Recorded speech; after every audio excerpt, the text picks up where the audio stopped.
Hello friends and welcome back to my YouTube channel commerce का ज्ञान। और आज हम लोग कंटिन्यू करेंगे क्लास 12 का डिसोल्यूशन ऑफ फर्म, जिसमें आज हमारा टॉपिक है कि भाई रियलाइजेशन अकाउंट है वो किस तरह से प्रिपेयर करना है। आज जो एग्जांपल आप लोग देख रहे हैं वही एग्जांपल हमें सॉल्व करना है। ये 2014 का सीबीएसई का पूछा हुआ क्वेश्चन है। So yes, it is important from your exam point of view, ताकि आपको पता चलेगा कि भाई सीबीएसई किस लेवल की डिफिकल्टी या तो क्या आपसे एक्सपेक्ट कर रहा है उसके क्वेश्चन में। Clear? So question is important, ध्यान से देख ले। अगर नहीं समझ आता है तो इसका जो प्रीवियस वीडियो है जिसमें हम लोगों ने थियरी पोर्शन डिस्कस किया था रियलाइजेशन ऑफ अकाउंट, उसको पहले वो वीडियो डेफिनेटली देख लेना, ताकि आपको पूरा कंसेप्ट समझ आ जाएगा। उसके बाद एग्जाम्पल सॉल्व करना है।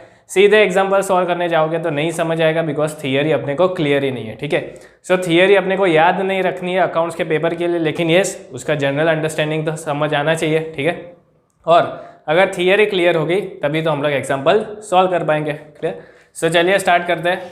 ए and B are partners, ratio दिया है 4:1। 31 मार्च 2013 को बैलेंस शीट दिया है।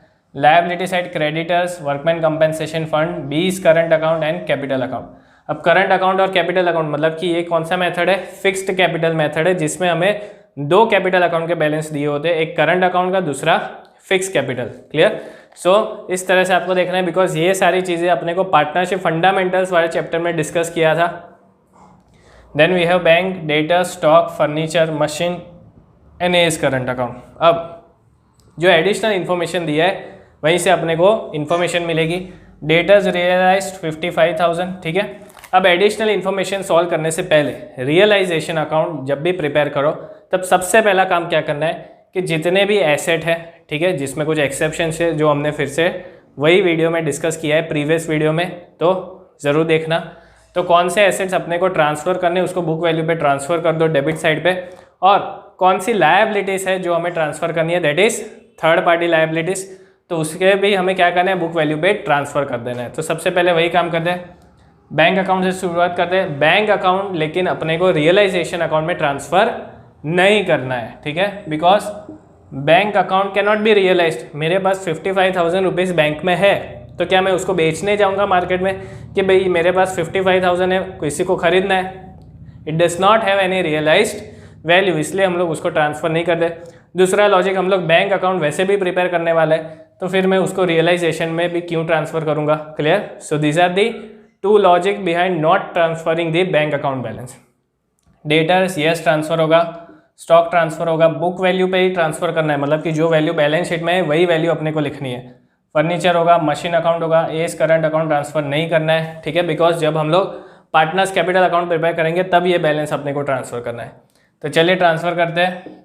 बैंक को भूल जाओ। सो टू डेटर्स कितना है, 60,000। टू स्टॉक, स्टॉक की वैल्यू है 85,000।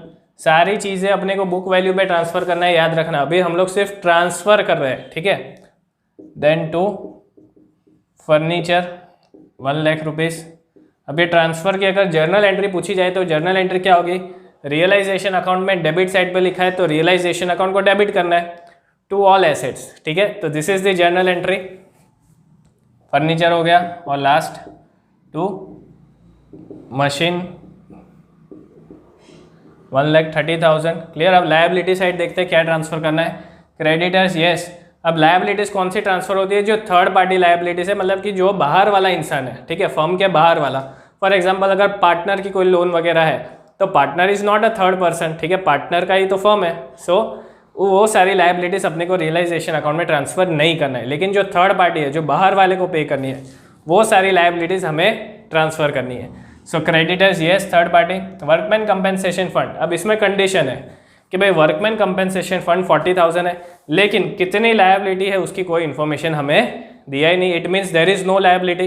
तो पूरा फंड हमें क्या करना है? पार्टनर्स में डिस्ट्रीब्यूट कर देना है। सो रियलाइजेशन अकाउंट में नहीं आएगा। देन बीज करंट अकाउंट नहीं आएगा। कैपिटल अकाउंट भी ट्रांसफ़र रियलाइजेशन में नहीं करना है। ठीक है? तो सिर्फ क्रेडिटर्स है। सो बाय क्रेडिटर्स बुक वैल्यू कितना है? 45,000। क्लियर? तो सबसे पहला काम यही करो, सारे एसेट्स, नॉट सारे एसेट्स, पता है आप क्या एक्सक्लूड करना है? बैंक अकाउंट एक्सक्लूड करना है। पीएनएल का डेबिट बैलेंस दिया है तो एक्सक्लूड करो। एडवर्टाइजमेंट सस्पेंस अकाउंट दिया है तो वो भी एक्सक्लूड करो। कैश अकाउंट दिया है तो उसे भी एक्सक्लूड करो। ठीक है? So these are the assets which you have to exclude. बाकी सारे एसेट्स को बुक वैल्यू पे ट्रांसफर करो, सिर्फ और सिर्फ थर्ड पार्टी लायबिलिटीज जो बाहर वाले को पे करनी है उसे ट्रांसफर करो, ठीक है। So these are the first two steps. अब एडिशनल इन्फॉर्मेशन पे जाता है। Debtors realise 55,000। भाई डेटर्स हमने बेच दिए तो डेटर्स की बुक वैल्यू थी 60,000, लेकिन जब मैं मार्केट में बेचने गया, ठीक है, तो मुझे डेटर्स से रियलाइज कितने हुए 55,000। अब प्रॉफिट हुआ कि लॉस, ठीक है, प्रॉफिट हुआ कि लॉस, वही जानने के लिए तो हम लोग रियलाइजेशन अकाउंट प्रिपेयर कर रहे हैं, इसीलिए तो हमने बुक वैल्यू पे ट्रांसफर किया। क्लियर। सो प्रॉफिट और लॉस वो लास्ट में हम लोग डिराइव करेंगे जब हम लोग पूरा उसका टोटलिंग करेंगे। पहले जितना भी रियलाइज्ड वैल्यू है वही वैल्यू पे अपने को क्या करना है, रिकॉर्ड कर देना है। सो क्रेडिट साइड पे लिखो by bank account, by bank account, because bank account will be debited, पैसा मिल रहा है। So bank account debit to realisation account, वो एंट्री आएगी। यहाँ पे लिखो डेटर्स, कितना अमाउंट है 55,000, इनर कॉलम में लिखना, ठीक है। लास्ट में टोटल करके बाहर लिख देंगे, टोटल नहीं करना है, डायरेक्टली बाहर लिखना है तो भी लिख सकते हो। Second, outstanding bill for repairs 19,000 was paid. Outstanding bill, outstanding मतलब कि लायबिलिटी है। सो एक रिपेयरिंग का बिल था जो हमने पे नहीं किया था, वो हमने पे कर दिया है 19,000, so liability has been paid. So debit side पे लिखो to bank account, realisation account debit to bank. To bank क्यों किया, बिकॉज बैंक बैलेंस डिक्रीज हो रहा है। क्या लिखना है, आउटस्टैंडिंग बिल कितने का था 19,000। ओके। फिर unrecorded investment sold for 20,000। Unrecorded, record नहीं किया था इन्वेस्टमेंट, पता चला कि भाई है अपने पास, हमने 20,000 रुपये में बेच दिया। सो यहाँ पे लिख दो इन्वेस्टमेंट कितना है 20,000, बिकॉज बैंक में पैसे मिले। Machine sold at loss of 60,000। Machine की वैल्यू कितनी है 1,30,000। सोल्ड एट लॉस मतलब कि 60,000 लॉस माइनस करने के बाद जो वैल्यू है वो वैल्यू रिकॉर्ड करना है। So this is important. Machine sold at loss of 60,000।